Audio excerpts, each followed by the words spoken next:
ഒരുപാട് degree diploma courses available ആണ്. അതിൽ നിന്ന് നമ്മളുടെ ഈ ട്രേഡിംഗ് കോഴ്സസ് എങ്ങനെയാണ് വ്യത്യസ്തമാകുന്നത്?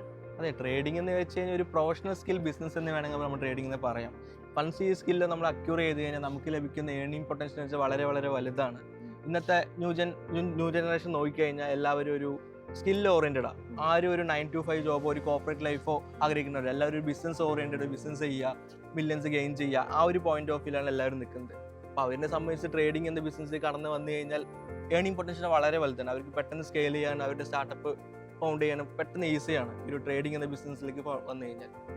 പക്ഷെ ഇതിൽ തന്നെ നല്ലൊരു വിഭാഗം ആൾക്കാരുണ്ട് ഒരു റിസ്ക് എടുക്കാനോ ഒരു ബിസിനസ്സിലോട്ട് പോകാനോ താല്പര്യമില്ലാത്തവർ. അവർക്ക് ഈ ഫീൽഡിൽ വന്ന എന്തൊക്കെ ജോലി സാധ്യതകളാണ് നമുക്ക് കണ്ടെത്താൻ പറ്റുന്നത്? ഒരു വർക്ക് ലൈഫിലേക്ക് പോകുമ്പോൾ ഒരുപാട് ജോബ് ഓപ്പർച്യൂണിറ്റീസ് ഈ ഒരു ഫീൽഡിലുണ്ട്. അതായത് ഒരു കോർപ്പറേറ്റ് ലൈഫിലേക്ക് പോകുന്ന സമയത്ത് ഇൻവെസ്റ്റ്മെന്റ് മാനേജ്മെന്റ് കമ്പനീസ് ഉണ്ട്, ബ്രോക്കിംഗ് ഫേംസ് ഉണ്ട്. അപ്പോൾ നമുക്ക് അനലിസ്റ്റ് ആയിട്ട് കയറാൻ പറ്റും, റിസർച്ച് ആയി കയറാം, അല്ലെങ്കിൽ ആൽഗോ ആയിട്ട് കയറാൻ പറ്റും. പിന്നെ ഇതിലെ സെയിൽസ് ഡിപ്പാർട്ട്മെന്റ്സ് ഉണ്ട്. അങ്ങനെ വർക്ക് ലൈഫിൽ പോയാൽ വളരെ വലിയ ഓപ്പർച്യൂണിറ്റി, മാസീവായിട്ടുള്ളൊരു ജോബ് ഓപ്പർച്യൂണിറ്റീസ് തന്നെ ഉണ്ട്.